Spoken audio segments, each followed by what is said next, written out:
जब जब विपत्ति आई है, जब जब दुख आया है, तो प्रभु आप ही तो काम आए हैं, और आया कौन है? इस प्रकार से कुंती ने स्तुति की। इसके बाद भगवान सरसैया पर पड़े हुए भीष्म पितामह के पास जाते हैं, और भीष्म पितामह ने भी बड़ी सुंदर स्तुति की। वहां द्रौपदी को देख करके भीष्म पितामह जी ने स्त्री धर्म, राजधर्म, मोक्ष धर्म आदि धर्मों की व्याख्या बताई, धर्मों के बारे में बताया। द्रौपदी हंस गई। द्रौपदी जी को बड़ी हंसी आई। पितामह ने पूछा, बोले हे पुत्र वधू, तुम हंसी क्यों? बोले इसीलिए, बोले अभी धर्मों का निरूपण कर रहे हो। जब कहाँ गए थे तुम्हारे धर्म, जब हमारी लाज जा रही थी। दुशासन हमारी साड़ी को खींच रहा था और आप चुपचाप बैठे थे, तब नहीं धर्म आपका काम चल रहा था। अब धर्म की भाषा बता रहे हो। सोई अश्रु बिंदु बहने लगे भीष्म पितामह के आंखों से, और कहने लगे, द्रौपदी उस समय में अन्न खाता था बेकार, दुर्योधन का अन्न खाता था, और जैसा खाओगे अन्न वैसा होगा मन।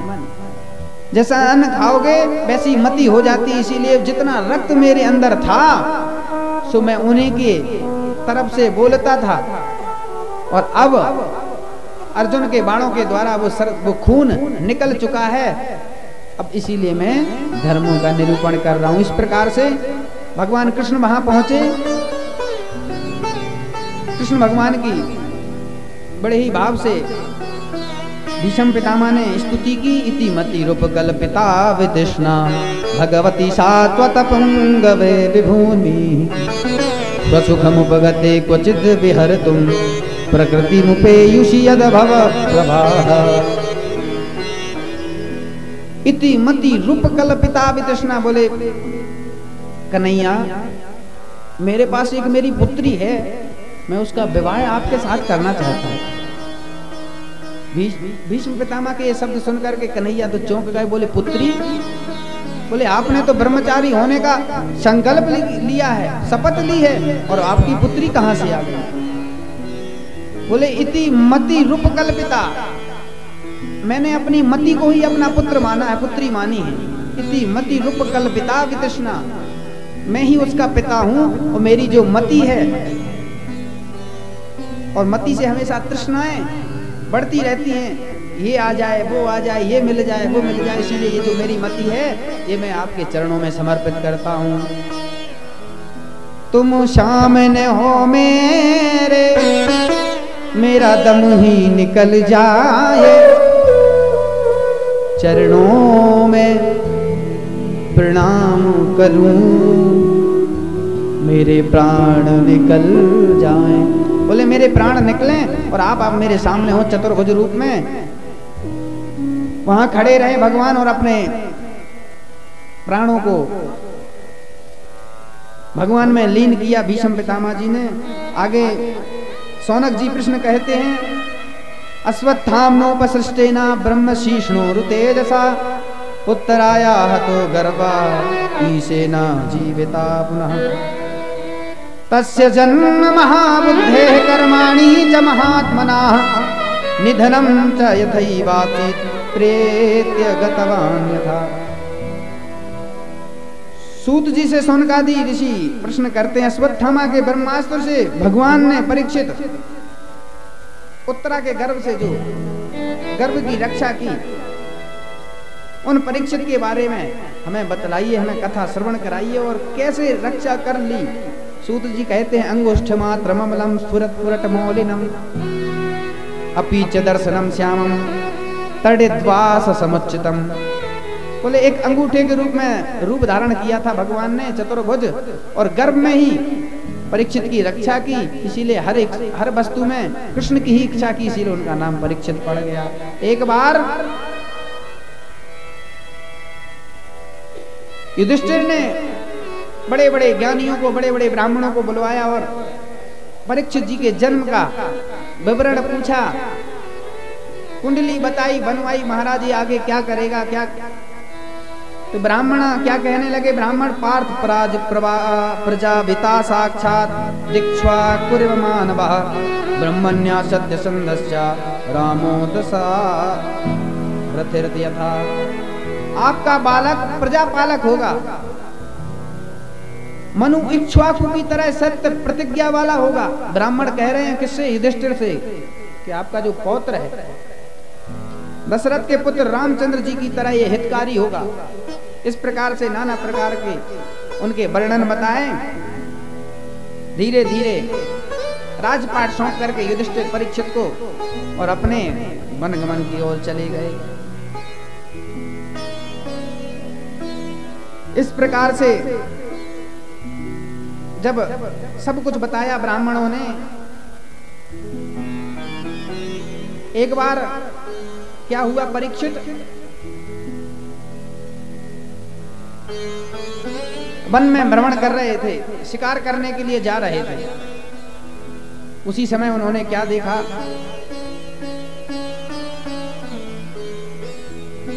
धर्मः पदैकेन चरन् विच्छायामुपलभ्यगाम् पृच्छति स्मराश्रुवदनां विवत्सामिव मातरम्। जाकर के उन्होंने देखा कि एक काला पुरुष खड़ा हुआ है और वहां एक गाय खड़ी हुई है, एक बैल गाय का बछड़ा खड़ा हुआ है। उस गाय के बछड़े के तीनों पैर उस काले पुरुष ने काट डाले, एक पैर पर वो खड़ा हुआ है। वह जो बैल है वृषभदेव है, वह एक पैर पर खड़े हुए हैं और अपने पुत्र को इस गति में, इस दशा में देख करके वह जो गौ माता हैं वह भी रो रही हैं, बिलख रही हैं। पृच्छति स्माश्रु वदनाम विवत्सामिव मातरम, अपने वत्स यानी पुत्र को आंसू बिंदु बहाने लगी। यह किसने देखा, राजा परीक्षित ने देखा। राजा परीक्षित ने जब देखा कि बताओ मेरे राज्य में जिन गोविंद ने जिनके लिए जन्म लिया, जन्म भर जिनकी सेवा की, और मेरे राज्य में ऐसा ये दुष्ट कहां से आ गया जो गौ माता को काट रहा है। तो ही उन्होंने धनुष चढ़ाया, बोले अरे कष्टम मच्छरणे लोके बलान धस्य बलान बली नर देवोसी वेसेणा नटवत कर्मणा दुजा। अरे दुष्ट, मैं तेरे प्राण ले लूंगा। तू कौन है, तुझे पता नहीं है यहाँ का एक छत्र सम्राट केवल मैं हूं और मेरे राज्य में तू गाय काटेगा। मेरे राज्य में तू वृषभदेव को मारेगा। तूने 3 पैर काट डाले वृषभदेव के, और वृषभदेव साक्षात धर्म है और गाय जो है वो साक्षात पृथ्वी है। अरे तू देखने में तो ऐसे लगता है जैसे कोई राजा है, नट का वेश बना करके, और हमारी गाय माता को मारता है। जिन गोविंद ने, भगवान गोविंद ने जिनके लिए अपना जीवन न्यौछावर कर दिया, गौ माता को नित्य प्रति चराया, जिनके गौ के नाम से ही उनका गोविंद पड़ा, तू उन्हें मारेगा। जैसे ही धनुष बाण चढ़ाया, सोई दौड़ता हुआ महाराज परीक्षित की शरण में आ गया। महाराज परीक्षित ने देखा ये तो शरण में आ गया है, तो उन्होंने तुरंत याद किया कि अरे शरणागत कहो जे तजहूं निज अनहित मनुमान, तेनर पामर पापमय तिनहि बिलोकत हान। अगर जो कितना भी बड़ा अपराधी होगा शरण में आ गया है तो उसे मारना नहीं चाहिए। क्षमा धर्मा, क्षमा सत्यम, क्षमा दानम, क्षमा यशा, क्षमा स्वर्गस्य सोमाप नमिति वेद विदो। चाहे कितना बड़ा पाप किया, अगर शरण में आ गया तो उसे क्षमा कर देना चाहिए। अब वह शरण में आया, बोले मेरे राज्य से तू निकल जा यहाँ से।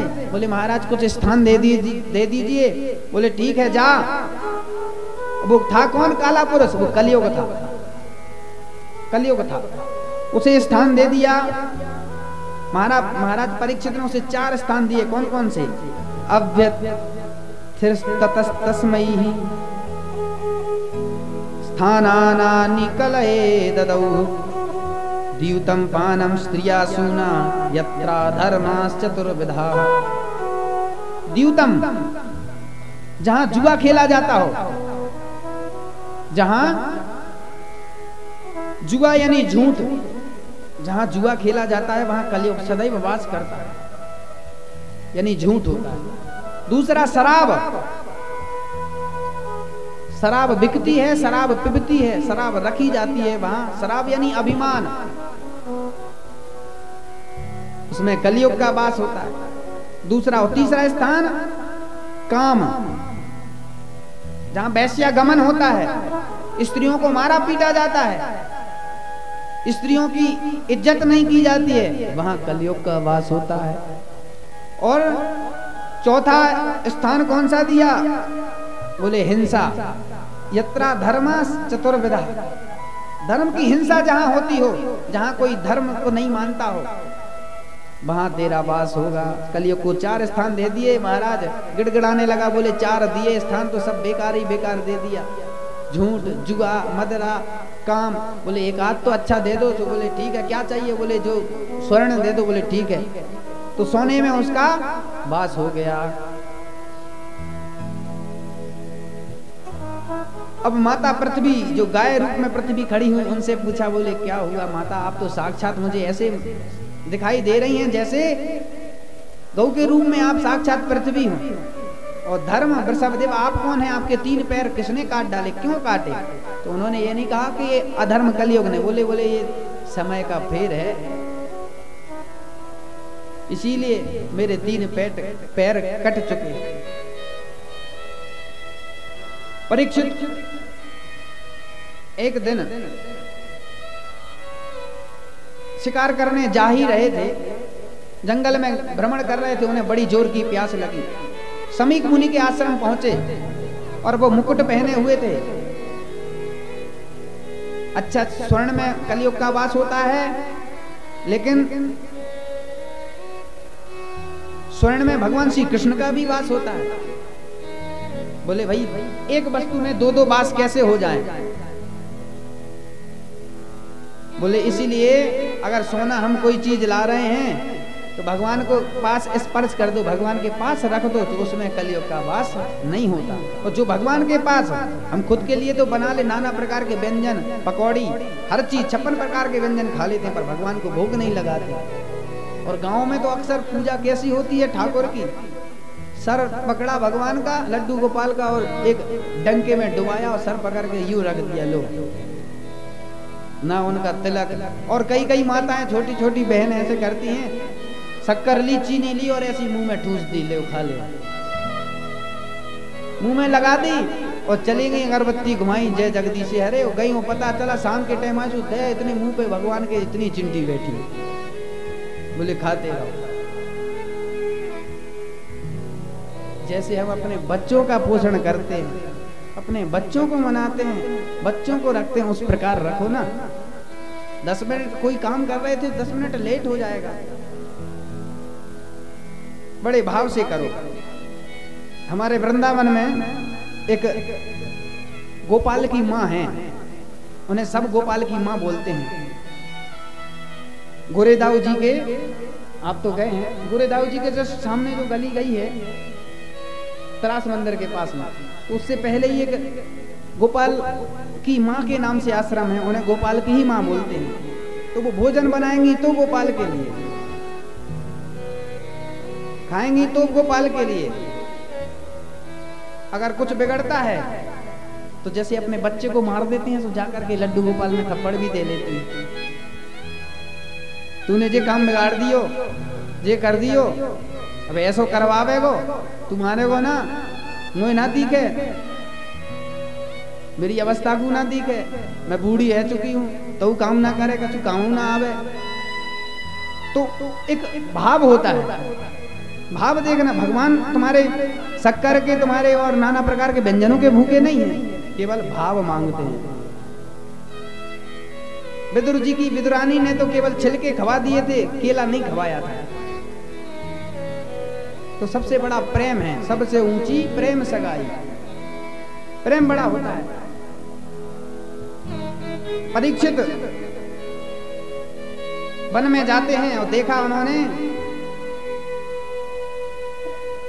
समीक मुनि समाधिस्थ हैं और सर पर कलयुग बैठा था। उन्होंने देखा कि ये तो हमें देख करके समाधिस्थ हो गया, और हम राजा हैं, सोच रहा होगा कौन पानी दे। सो उन्होंने देखा एक तीर से नाग उठा करके मरा हुआ सर्प पड़ा था और समीक मुनि के गले में डाल दिया। ये दृश्य गौरमुख नाम के शिष्य ने देखा तो तुरंत जाकर के कौशिकी नदी के तट पर उनके पुत्र श्रृंगी मुनि बैठे हुए थे। उन्हें पता चला कि यहाँ के राजा परीक्षित ने ऐसा ऐसा कृत्य किया है। उन्हें बड़ा क्रोध आ गया और तुरंत कौशिकी नदी का जल उठा करके तुरंत श्राप दे दिया राजा परीक्षित को। इति लंघित मर्यादं तक्षकः सप्तमे हनि दंशतश्म कुलांगारम ओदितो में ततद्रुहम। बोले जिस भी राजा ने मेरे पिताजी का इस प्रकार से अनादर किया है, आज से 7वें दिन में श्राप देता हूं, उसे तक्षक नाग काटेगा और तक्षक नाग के काटने से उसकी मृत्यु हो जाएगी। इस प्रकार का श्राप दिया। सो तुरंत समीक मुनि की समाधि खुल गई। घबरा उठे और समीक मुनि के पास जब श्रृंगी ऋषि पहुंचे, पूछा कि ये क्या किया तूने? अरे ऐसा राजा दोबारा नहीं मिलेगा। राजा परीक्षित से भूल हुई है जो सर्प डाला है, परंतु वो ऐसे हैं नहीं। गौरमुख नाम के शिष्य को तुरंत भेजा। बोले जाओ बता के आओ कि अपनी मुक्ति का कोई साधन करें, अपनी मुक्ति का कोई साधन जुटा लें, 7वें दिन तुम्हारी मृत्यु है। अच्छा, आप लोगों से एक प्रश्न करता हूं, मृत्यु निश्चित है या अनिश्चित है? आप लोग बताएं, मृत्यु निश्चित है या अनिश्चित है? निश्चित है, निश्चित नहीं। निश्चित इसलिए नहीं है, निश्चित का अर्थ होता है कि पक्का पता, इस डेट को, इस तारीख को, इतने बजे हमारी मृत्यु हो जाएगी, ये निश्चित है। मृत्यु अनिश्चित है, न जाने कब, कहां, कैसे, कब आ जाए, इसलिए मृत्यु अनिश्चित है, निश्चित नहीं। कब आ जाए, कैसे आ जाए, कहां आ जाए, कोई पता नहीं, अनिश्चित है मृत्यु। और इस कलयुग में है क्या? कलयुग में क्या बचा हुआ है? समाधि लगा के बैठ जाओ, भगवान आने वाले नहीं हैं। हवन करते रहो, नहीं आने वाले, क्योंकि इतनी उम्र नहीं है। 2-4 साल बैठोगे, इसके बाद 2 घंटे लोग नहीं बैठ पाते, ऊब जाते हैं। तो कलयुग में केवल बचा क्या है? कलिजुग केवल, कलिजुग केवल हरि गुण गावत नर।